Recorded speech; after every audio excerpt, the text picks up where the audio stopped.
Hey guys, it's Penelope in London, and today we're looking at the full moon in Leo. And I have a good friend of mine, Michaela, with us, and evolutionary astrologer. And we're going to look at the upcoming full moon that's happening on January the 28th. So we're going to start with this slideshow, and then we're going to change over to solar fire. And we've got the full moon at 9 degrees of Leo, and it's a wolf moon. And Michaela, can you tell us what the wolf moon means? Hi, Hi. Penelope. Yeah, well, it's a North American Indian. In North American Indian law, a wolf moon was the second full moon of the winter, beginning at this winter solstice of the 21st of December. Okay. And so this is the second moon. So it's always called a wolf moon to them. And it's sort of caught on now. It's a beautiful name, actually, isn't it? And It is. And I yeah. love this. I love this picture you found as well. So thanks for this picture. I do Oh like yeah, the thanks. Yeah, like beautiful. that there. And then what we have is that this is the chart that we're going to be looking at on Solarfire. We've got a few other charts to look at as well that Michaela wants to look at with me. And the this is on Solarfire. We'll be able to get a better view of what's going on.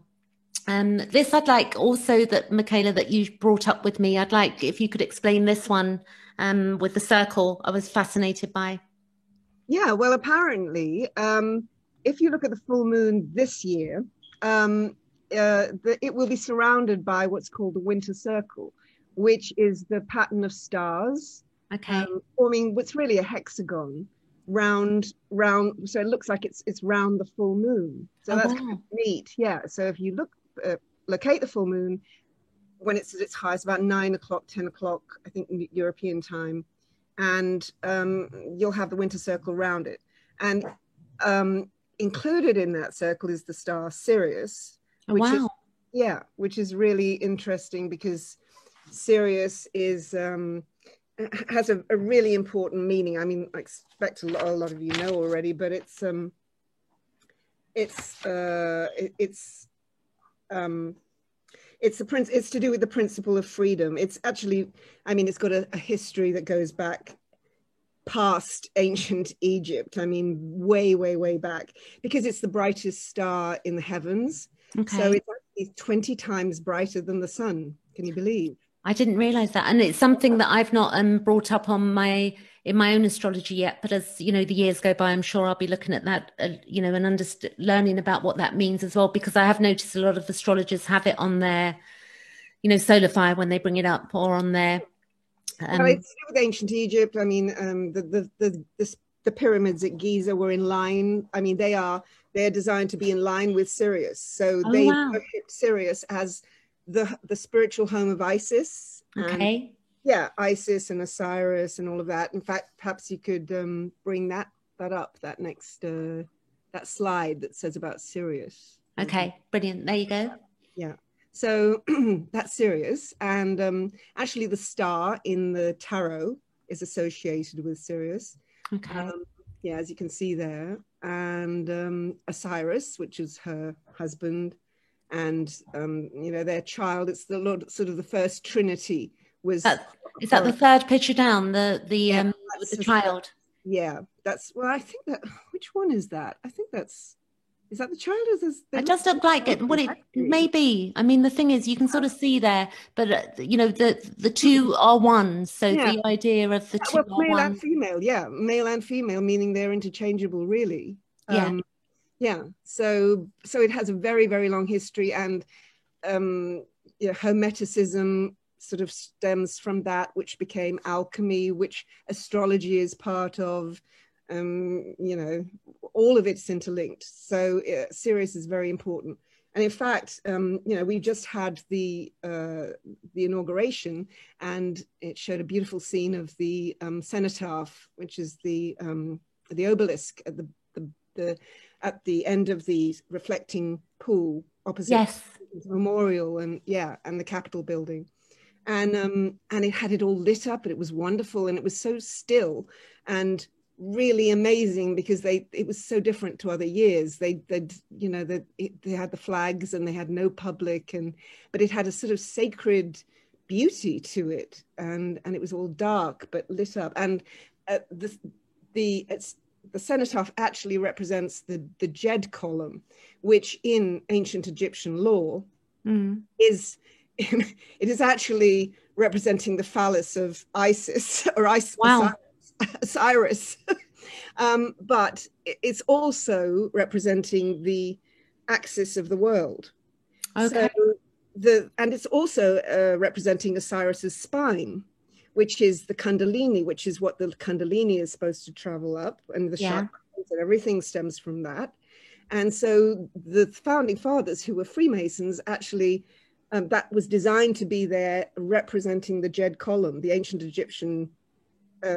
Because the Freemasons, Sirius is the major star for the Freemasons, which they are alchemists, really. Okay. And that's something else I didn't know. So it's interesting, So the 4th of July is when Sirius is. It's the date that the sun is furthest, is closest to Sirius. What date did you say again? The 4th of July. Okay. That's why I chose the 4th of July as the birth of America. Oh, wow. Okay. So yeah. So it's quite amazing. So it's like all that, and it's how the symbolism all ties in. And I think actually chose the inauguration date because it's 0 degrees Aquarius. So it's like it's all meant to be. So they knew all of this. It's weird. And this is interesting that you sent me this picture last week, which fascinated me, from the Red Book and the column, and how you described this to me. And also would that be the Kundalini, the snake? Yes, what would that represent? Yes, the serpent, because the two serpents travel up the spine. Okay. In the Caduceus, the Mercury, which is the staff of the Caduceus, which represents the spine as well, which also represents the Jed column. And so the Kundalini, the serpents represent the Kundalini, intertwined two serpents going up the spine. Yeah, that's a beautiful symbol. Yeah, and you've got Sirius above the cenotaph there, above the Jed column, which is the other. That's Sirius, yeah. And the Jed column. And it was fascinating that I was referring to this as the heart, but there's a bit more behind that. Well, it is meant to be a heart too. Yeah. It has dual meaning. I mean, these little people there. I mean, is this the work of Jung as well? Is this actually? It is. Yeah, he did that. Isn't that amazing? They're priests, I suppose. I can't imagine. I mean, when we look at the work of Jung, like, it's just so extensive. I think you couldn't, like, to even decide to spend one's own lifetime looking at all of his work would take a lifetime. Oh, I know. Well, I mean, the Red Book was based on his visions, obviously, and those are his depictions of his visions that he put in the Red Book, and they were all basically Hermeticism. They were Gnostic visions, so it's all Gnosticism. So he actually based most of his theories from that. He took from Gnosticism and Hermeticism. The self, the shadow, the anima. It's all based on Gnostic law, Hermetic law. Yeah. Okay. So it's got a huge, long history that he had these visions and began to see that it was part of the entry to the age of Aquarius, which the two world wars were, and we just entered another phase of that entry now. Wow, that's incredible. So he actually planned that book to herald the age of Aquarius. That's what he knew. He was sort of told that's what it was. So he was like a prophet for the age of Aquarius. I think, and he's was his Uranus on the sun? I can't recall if his Uranus was yes. What did he have? Oh God, I can't remember. I think it was Leo, but the Uranus I can recall. I haven't got his chart in front of me, but I think Aquarius rising. And where is it? Yes, I think it is on his sun. I mean, it's very, very Uranian. Wow, that's amazing. Thinking about that. And then this up here reminds me, of the movie with Hal, actually, this red dot here, which is funny. And yes, exactly. Hal. I mean, that's what, I mean, I won't go into The Shining, but it turns out Stanley Kubrick, who, you know, he obviously 2001 A Space Odyssey was his film, and so was The Shining, and it turns out they are linked to those films. But that carpet design is meant to be the testicles. Oh wow, the carpet in the movie of The Shining. You know, the round design. Yeah, that's meant to be the testicles, but it's also meant to be Hal, oh. with the orange spot in the middle. Well, actually, yes, I can see that. So that carpet you were saying with the hexagon, was it the hexagon? Yeah, the hexagon, and he's even got the little cars as the little people in there. He's got 9 cars that mean. Oh wow! Because it's the color of that carpet. That's what that would make me think. Seeing brown and red, and I thought always, why is it brown and red? And it was only when I looked at Space Odyssey I realized, you know, I looked at it deeper, and I thought, God, this is linked. Yeah. And it's then you see the whole movie is linked. Yeah, and then the Hal as well. The Red Book, I mean, which is weird. It's linked to the Red Book, and so is The Shining. And so it's linked to the Aquarian Age, so it's linked to Gnosticism and Hermeticism, and it's saying it's all coming back. You know, the Aquarian Age, it's the Renaissance. Yeah, I can definitely feel some sort of shift going on. Jung knew it, and that's why he did the Red Book, to be. He knew it wouldn't be seen till after his death, but that's why he left it like that. Yeah, that's fascinating. So the prophesizing as well. And then what we have, for people out there, what I'd like to do is, you know, to look at the aspects, because the aspects are quite important. We integrate the whole chart in evolutionary astrology. And with when we look at our own chart, this will then be used with our own planets, and we will see then on our own natal chart, we'll begin to see how these planets are working with our own chart, which can be fascinating. And we can see here the sun, the moon. So you want to pull up your own chart maybe on AstroSeek, and you'll be able to see how the planets are interlinking with your natal planets, and what the full moon, where it's falling for you. It's really important. What house is it falling in? It's very simplistic astrology, but the house it falls in is very, very meaningful. For me, this is going to be in my 3rd house, and my 3rd house is the sign of Aquarius as well. So, and my mind is a bit Uranian sometimes on thinking. Where is it for you, this full moon falling? My 6th. Yeah. The 6th house. Oh, and amazingly, I've just been, Linda just asked me to co-host a chat show. Oh, wow. Okay. Yeah. The insights and well, no, Coach, she's doing a chat show, a new chat show, astrology chat show, which your listeners, I'm sure your group would be really interested in. That'd be good. We can add the link below. We can add the link in the video to this as well. So people can she check just it out. said it today. It's like I didn't get a chance to say it to you, but yeah, she just just messaged me today to say, would you like to co-host it? That's fantastic. So it's like five shows. But so the full moon is right in my 6th house in Leo. Yeah. Sextiling my sun, which is at 10 degrees Libra. Yeah. And also the other side sextiling my moon at 12 degrees Gemini. And of course, my sun is being trined by the sun in Aquarius opposite the moon. Yeah. Full moon, and Jupiter, because sun and Jupiter is linked together, conjunct. So it's trining my sun and it's trining my moon. And sun. And she just says that. Wow. Yeah. And that's so it's interesting to see. It's interesting to see how it works out for us individually and collectively as well. I know. So do you want to talk about this UK and the Great Britain chart here that you got here? Right. So this is in a national chart, because every country has a chart as well. Everything has a birth chart. The chicken has a birth chart. The USA has one, and I think for people out there who listen, that we've got quite a big USA. I know a lot of my listeners are USA, so I think the USA chart has the Pluto return coming up as an example, and the UK chart is up to something else. So. Well, that's interesting, because obviously with the inauguration, with the election panel that they just did on the Zoom, we were talking about the USA chart. So I mean, in this full moon, if you looked at the USA chart, is actually right across USA chart's north and south node. Oh, wow. Okay, I'll look at that later. Yeah. Which is actually in planetary nodes, which is an EA thing, is the nodes of the planetary nodes of Neptune. So it links in Neptune again, and yesterday we've had the exact square, as you can see it there, Neptune. You can't see it there because this is I read it. On No. the next one, you'll see it. Yeah. But I mean, well, I can go ahead. I mean, do you want me to go ahead? When we get there. Oh, there we go. Yeah. Well, if you look down at 19, in the third house, 19 Pisces, that's Neptune. Yeah. And you can see it's square yesterday and really still now. It's exactly square. The nodes at 9. Yesterday, the nodes were at 1906. Yeah. And opposite Gemini, North Node, South Node, Sag.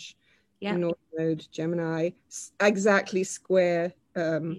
I'll get this. So you've got the nodes here, guys. If you look at this, you can see the 18. It was 19, as Michaela's saying, and then it's it's hitting the here. So this is what we mean by that. So Yeah. So that, I mean, and that's right on. I mean, that was conjuncting America's Mars in Gemini, at 21 Gemini, and America's Neptune is at 22, 23 Virgo. So it's picking up the chart. It has been. Now it's as the nodes go backwards, the nodes are actually going away from those points, and Neptune is going forwards. That's the confusing thing. But the nodes go backwards because they're to do with the eclipse and everything. So yeah. So what we've got is this node here. For anybody who doesn't understand, these nodes move around the chart this way, and then the planets move around this way. So the node is actually moving to the North Node is moving towards Neptune, and Neptune is moving towards the node. So there's going to be a meeting with these at some point in our future dates coming. Do you want me to show solar fire? Would you like to say more about this chart?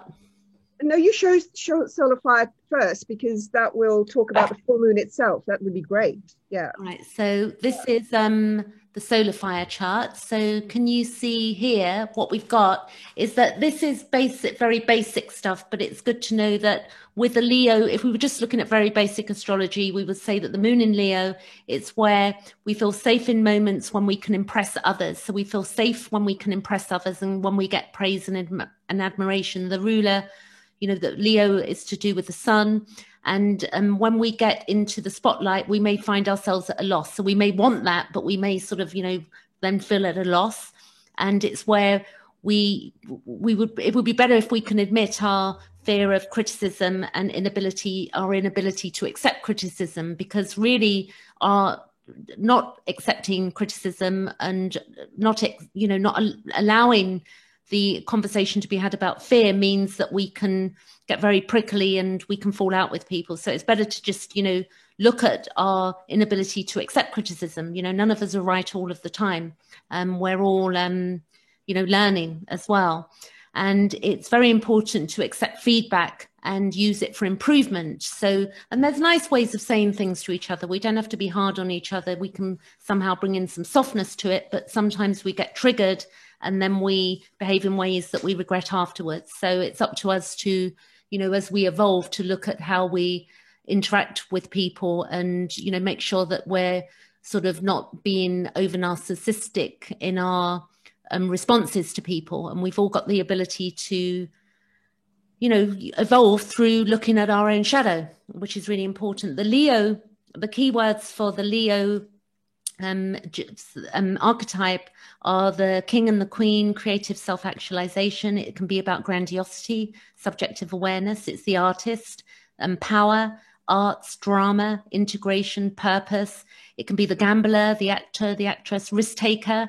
It can be to do with affairs, creativity, romance, fame, being noticed, and so forth. So we could get an idea of what that means. And do you want to look at some of the aspects here, Michaela, and see what you think about this? You go ahead first. All right. So then it's a general chart then of the full moon that people can relate to their own charts rather than looking at the Britain one first. Yeah. So for me, if you look at your own chart, what you want to look at is where 9 degrees of the moon is, and then you will be able to see what it means to you. So I'm just looking at this chart. So the sun is going to be in Aquarius and the moon will be in Leo. So actually that's happening in my 9th house. I'm thinking about that. That moon is actually happening this is Mercury retrograde going on here. That moon for me is actually happening in my 9th house. and it's got some nice aspects, but it's also aspecting my Chiron, I think. And we would, you know, the moon and Chiron, this is to do partly with the wound. So we want to not just look at the collective chart, we want to look at what's happening personally in our own lives. So for me, I'm looking at educating myself around stuff on computer and looking at different areas of my life, and maybe thinking about the future of where I want to be, sort of traveling as well, or higher education, not higher education so much, but looking at how I can improve my own education at this time. So it's, you know, I can see how that full moon, what it sort of, how it applies to me. I think also we've got the conjunction of the Pluto-Venus here, which thinking about the Pluto-Venus, I will tell you what else that moon is doing in a moment. I'll run through this. So we've got the sun opposing the moon, which happens at a full moon. And then we've got the sun square to Mars. The sun is conjuncting Jupiter. We're here with Jupiter. It's also with Saturn there, but all of this is squaring the Uranus and Mars, and then we've got Lilith included down here as well. And Lilith is the shadow. Mars is the libido in us, not just sexual libido, but the psychic libido that Jung talked about, which is our direction in life. It's our get up and go. Uranus is to do with the long-term memory, and it's past life trauma as well. And our Eris, Eris, is to do with the goddess of discord, which Michaela was teaching me about a few weeks ago, which I've fascinated by. And this takes 560 years around the chart. And then we've got Chiron in Aries. So we're all working on the coming years of healing our inner self, our inner wound. If you think that you're on an aeroplane, the mask would drop down, and you're gonna have to put that mask on yourself to save other people. So the period of time that we're in is really working on our inner healing, and stop pointing the fingers out there and blaming the world and expecting to be saved. We need to work as a team together, I would say, with this Aquarius activity. And Pluto will be moving into Aquarius 23-24. Which, you know, is going to be a whole new period of time that we're in. We've also got this Mercury retrograde coming up on, I think it's the 30th. It will be going back to, I think it was 11 degrees, and it's going to be here until, I think, mid-March, actually. I could be wrong, but I think it was mid-March. But, you know, there can be a lot can be said about this, but I'm still would be more fascinated on what you think about this moon in particular, and then I can change charts over to the other chart, Michaela. Yeah. Well, I mean, that Jupiter conjunction is the thing that really stands out. Sun conjunct Jupiter in Aquarius, which is, I mean, that's a really nice aspect, actually. I mean, anything Jupiter touches enlarges, but then on the other hand, it is a great aspect. And if you have air signs, that's going to be really good for you. Okay. Fire as well, but mostly air. And but of course, in this chart, it is squared by, you know, that Uranus, Mars, and Hamel, as you were saying, the fixed star Hamel. It's conjunct Uranus, and that's all making it what's called a T-square to the full moon. So in other words, it's squaring the sun and Jupiter one side. Oh, wow, okay. Yeah, I see that there. And the other side is squaring the moon in Leo. So that is very, very powerful. So this whole thing is getting very accentuated, which means that the sun and Jupiter is accentuating that Mars and Uranus. That's sort of at the hub of this. And so Mars conjunct Uranus, as we saw, you know, with the insurrection at the Capitol building, that's when Mars actually went into Taurus. It was at 29 degrees Aries. When yes, I recall that. And it turns out that, you know, the USA secondary progress chart, Pluto is at 29 degrees Capricorn, which means that the Mars was exactly squaring the secondary progressed Pluto of America's chart. So that's hugely explosive when it's going towards the conjunction of Uranus as well, which it was. Yeah. And the Antarctic degree, 29, is very powerful of any sign. So, and Mars had been going back and forth in Aries for ages. And so this was the last time. So it was really, really powerful. Yeah. So, yeah. So it's like it exploded into that charge. It certainly did, didn't it? It did. Into the Capitol building. It was quite amazing. But then it went into Taurus exactly when it went into they stopped it. So it stopped it almost. Oh, wow. Yeah, and that's when Mars went into Taurus. So, and that really hit Saturn then. If you see Saturn's at 4 degrees, I think it was about 2 degrees then. Yeah. And so then Mars has got to Saturn, and Saturn's got control then. Saturn's got control, and Saturn represents the government. I mean, if we take this chart back actually to what day was that? That was the 6th of January. So if we go back to January, we can see that going on there. So this is the 6th of January. Yeah. Mm-hmm. So we've got this going on here, and we've got the squares down here. So that Mars was 29, as you just said.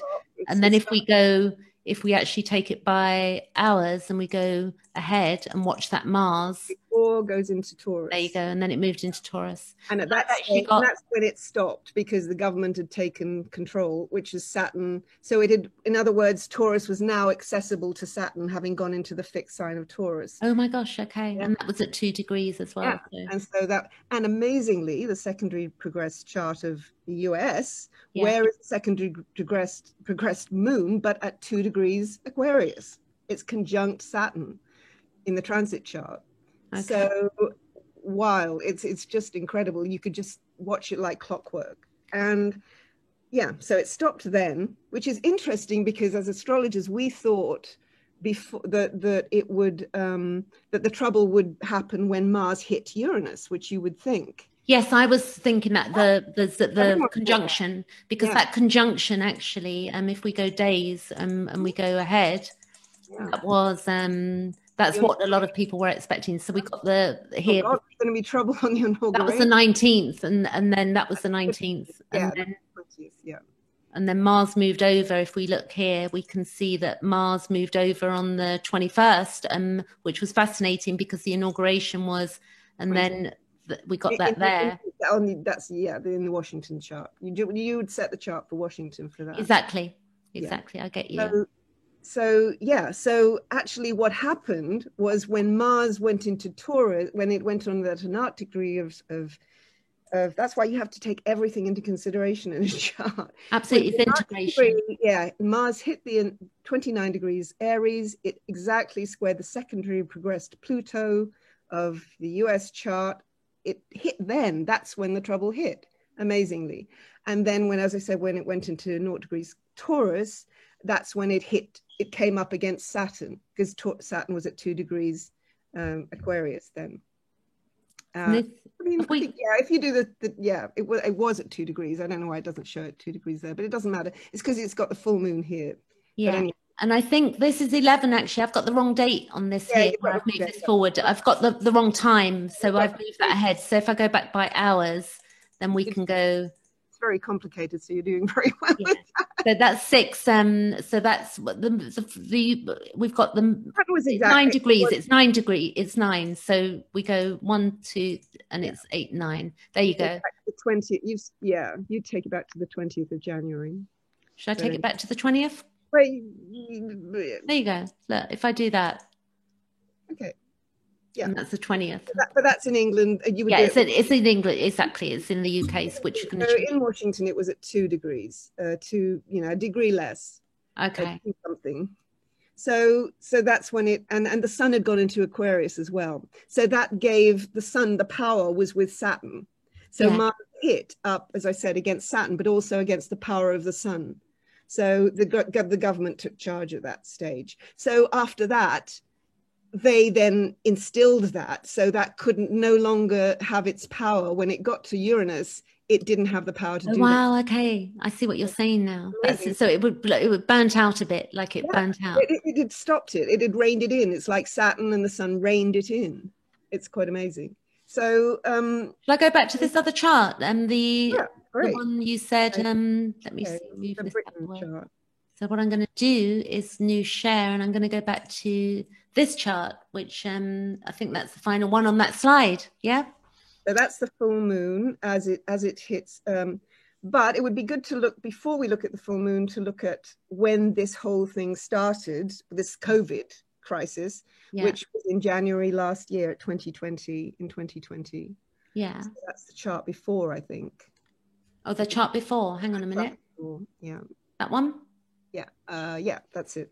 So you've got the UK chart here. I mean, as we're looking at the UK chart, because this particular full moon really, hits America as well, but it's really hitting UK, as we know, because they just announced this awful announcement about, the milestone of 100,000. Yeah, I see. COVID, and so now we see the full moon is about. Now we see the whole thing. We see the whole picture. The full moon is about. It's like a floodlight, so it illuminates. This is what you've got. This is the outcome. It's not in the dark like the new moon, which is the seed. Now you see fully, this is the whole picture. This is what's come of this. So, and in fact, if you went back to this chart, which is a lunar eclipse, which is an eclipsed full moon, that was actually would have seeded back as well, but we won't go back further. Yeah. Like this. So in other words, when the lunar eclipse on the 10th of January 2020 hit, and it was 2 days before, and you can see the Saturn-Pluto conjunction. Where is it? It's I can see here, Saturn here, Saturn. Yeah. So that's it. It's all, and it actually, it was exact on the 12th of January. Yeah, I remember, because the sun and they were all at 22. We're 22. 2 days. So it's it's there really. It just isn't exact. So the 10th of January was actually when it's really there, because that's the full moon saying here it is. It's making its entrance on stage. Absolutely. The world stage, as it turned out. It's incredible how everything just began to fall to pieces after that. So yeah. So there's the Saturn-Pluto conjunction, and it turned out the first recorded death was on the 11th of January. So actually sandwiched between the lunar eclipse in Cancer and the Saturn-Pluto conjunction. So this was on Mars. The moon was on Mars at that time. Well, look at it. I mean, that's the UK chart, Mars at 20, exactly 20. 2000. It was exact. I mean, wow. So that's, So, I mean, I was on a panel discussion about the Saturn-Pluto conjunction back in December 2019, talking about what it could mean, because everyone knew that it was going to mean something very, very dire. Actually, lots of people thought maybe a world war. I mean, but it is a war, isn't it? But no one mentioned a virus, but actually the AIDS virus did take place on another Saturn-Pluto conjunction, and Saturn-Pluto conjunctions are famous for wars and problems with boundaries. Exactly. And I think the spiritual war I mean, I'm not into the word spirituality overly. I'm a Taurus North Node, so I tend to be more rolling up my sleeves and wanting to get on with things and being practical.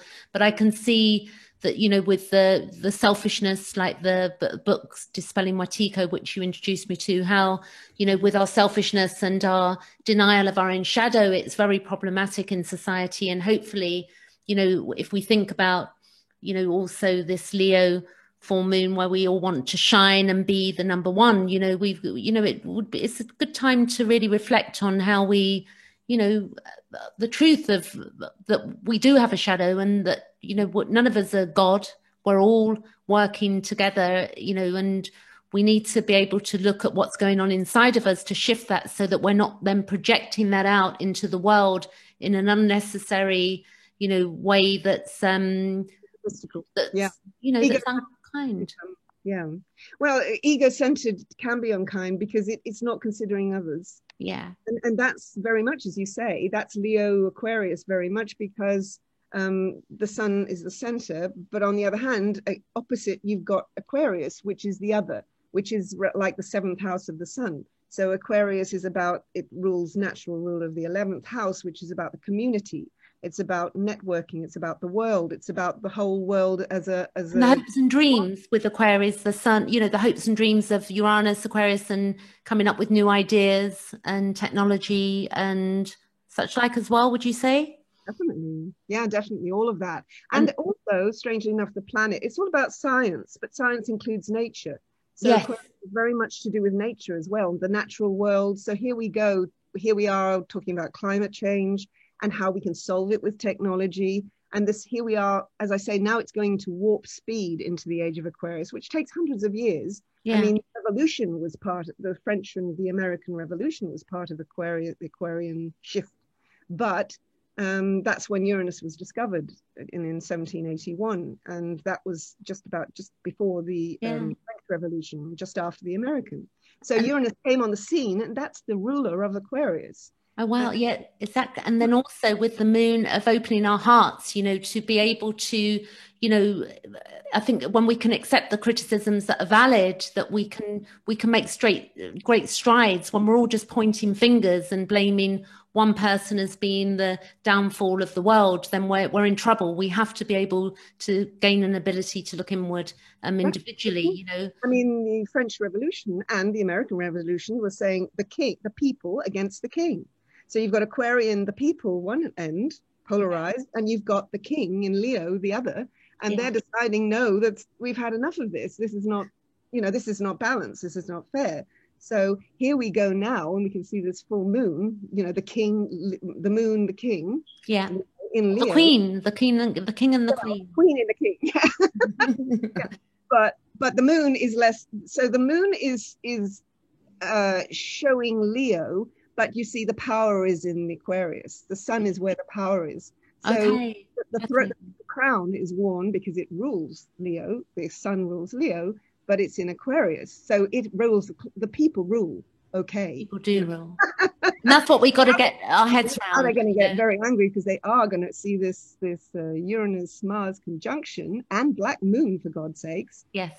It's sharing that. So it's saying we are mad. We are very mad. We are very angry now. And this anger now that's why you see this boiling over, and why Boris Johnson is getting it. The scientists who predict how did this happen? How did we get the USA as well? Hey, the USA like worldwide. The USA is slightly different with the chart because now that's, you know, Trump has gone, and so Biden's come in and he's sort of taking charge. So we are behind that.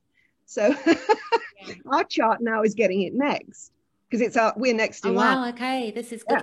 Well, that would be good to do some more work on that for the UK lot, to have a look at that chart in a bit more depth. Well, UK, which is about this aspect. If we could just go back to that chart, which shows you how now we're getting it, the UK full moon chart. You see that one? Yeah, that's it. No, that's the next one. Okay. Yeah, the next one. Where it shows the full moon. There you go. That's it. So amazingly, where is Uranus in the UK chart but at 9 degrees Leo? Oh wow. Isn't that amazing? Yeah, so, and that will be on there. Oh my gosh, okay. So breaking free of limitations of some sort. Yeah. The moon is right on the UK Uranus. Well, so that's shining a full light then on that. Would that be correct? Full light on Uranus squaring Uranus and Mars. Mars is, you know, down here in Taurus with in the transits. Yeah. Mars is down here in Taurus with Uranus. Oh, yeah, so you're getting the T-square, but you're seeing now that this T-square is hitting the UK Uranus at 9 degrees Leo. Okay. And then you get, but the UK Mercury is at 11 degrees Taurus. Whoa. Yeah. Okay. 11 degrees Taurus, as you were just saying, is where Mercury will get to when it goes direct. Okay, yeah. So it'll be interesting. So Mercury is going to actually squaring. I mean, Mercury is going to get to 11 degrees. Aquarius, which is square. So Mercury is going to be over here in Aquarius. Mercury. I'm just looking where we got Aquarius. We got. For a minute. Well, it's not there yet. It'll be there on the 20th when it goes direct on the 21st of February. What happens, like you were saying, is Mercury is going retrograde on the 30th of January. That's right. And it's going back to 11. Is that right? I think. Yeah. So here it is at 26 now, and it's going back to 11 Aquarius. Yeah. Yeah. So just in front of Jupiter there. Yeah, absolutely. Yeah. Yeah, just there. So that'll be fascinating. Just watch. So, in other words, right now, you know, Jupiter is opposing UK Uranus. and Mars is squaring it, and Uranus is squaring it. It's getting it in the neck. Yeah, it'll be interesting to see what, how it plays out. What's really interesting, as you just said, Mercury is going to go direct, exactly square to UK Mercury. Okay.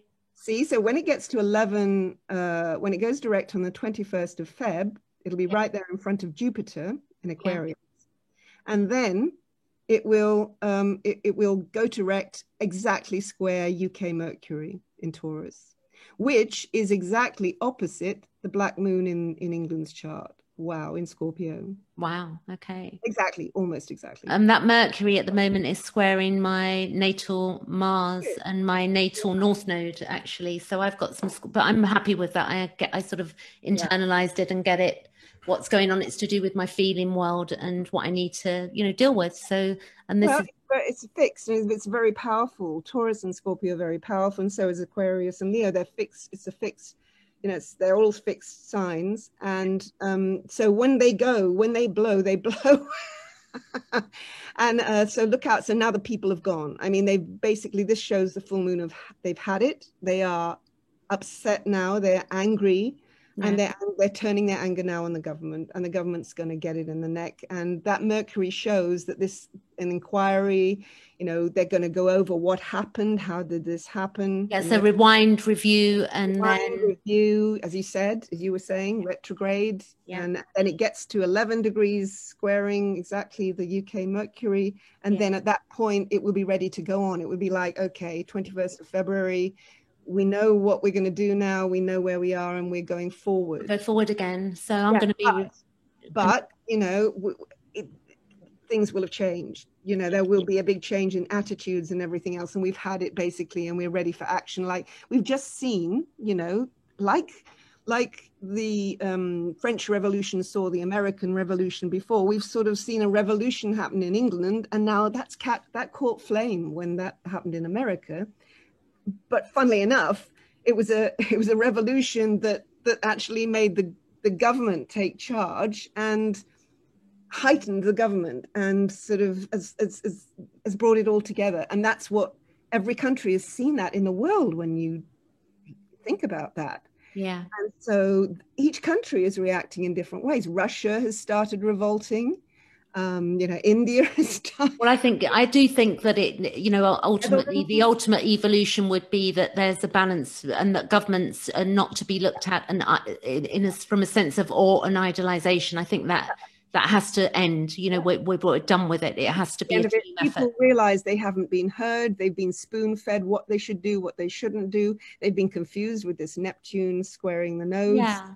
There's a lot of confusion and lies, and what's lying, what's truth. It's very difficult to, isn't it, to sort of know at this time. But with those nodes moving off, I guess at some point, we're going to be moving forward. Yeah. Now we want the truth now. So now that's moving off, and now we want truth, and we've had enough, and we're going to demand it of our governments. And every country you're going to see demand that they actually get this right now, because we're in a mess, and it's because of governments with their wetiko, as you say, their wetiko thinking. Yeah, and I think even the individuals, that in my own life, and even in the parental care I had and whatever, where I've seen this play right through my life, and people not taking responsibility for their own parents, government. I mean, it's the same thing. The authorities figures. Yeah, and I think the government. Yeah. And now we realize we have to come into our own now, as you were saying. That's what Aquarius and maturing as well, but taking on our own maturity. And we have to show some responsibility, because remember, not only Uranus rules Aquarius, Saturn rules Aquarius as well, and it's in sign now. It's the old ruler. Uranus came along and it became the co-ruler. Yes, but Saturn was the first and still is the first ruler, and so Saturn is saying responsibility. So Absolutely. You don't just let your government do what it likes and tell you to go here, to go there and everything. You take charge. And that's what the world's people now, with that flame lit with Uranus and Mars and Uranus lit the flame, and now it's ignited. I mean, the fire's begun. It's going to play out beautifully. The flame is, I think so yeah, definitely. Yeah. So Yeah, but isn't that amazing? I mean, look at too. There's what else was that? Yeah, I mean, Capricorn rising. It's a Capricorn country rising, and there's America as this Cancer country, and of course with America, the South Node, as you were saying, the South Node on Pluto on the South Node kicked this off as well, because it's the South Node of America's chart, and so America is at the center stage. You know, it's the center stage. But absolutely, now, and that's yeah, and this is a drama, like you said. It's like this is a drama, and now the main character, which is America, has the lead, has left the stage, and now the second lead has come on. It's incredible. Which in this case is England in this scene. It's you know, there is safety out there as well in our own psyche. So we have to, as human beings, we have to realize that, you know, some people are very much in the deep of it, but, you know, we then who aren't need to be a helping hand to those that are in need, and use, you know, our maturity and, you know, our heart to, you know, to help others as well, and not just be selfish and me. That's over. The individual, I mean, is a reflection of the collective, and the collective isn't the individual's. The collective is the reflection of the individual, like Carl Jung said. Yeah, you know, it's the reflection of each other. So we're really one with the collective. Each one of us is displaying a facet of the collective, and do you think we all have our parts to play, even if some of us are just extras? Absolutely. It's like it's time to get on with it. We have our part to play. Yeah, it's really exciting. I think it's exciting times ahead of us, I think. Very. So we have to realize that this is hugely exciting, not just grim and doom and gloom. It's a big play. It's a big show, and actually every show has to have you know, it has to have the antagonist, the protagonist, it has to have the drama, it has to have, you know, but this is what it is. And it's getting us towards the age of Aquarius. And unfortunately, because of our Wetiko thinking, because we have the mind virus in humanity for God knows how many centuries, countless, we require a catharsis. We require a big crisis, and this is a world crisis, an Aquarian crisis. It's amazing. It is beautiful, and the astrology shows us. Wow. I really enjoyed that today. We'll do more of this, and we're going to leave it there for today, if that's good with you. Penelope, that was great. Yeah. Okay, so that's it. And guys, we'll be back next week. You can check out Michaela if you look at the link below. I'll put a link below of some of the video that you can follow through on that, and we'll catch up in the next video. Catch you later. Thanks. Thanks.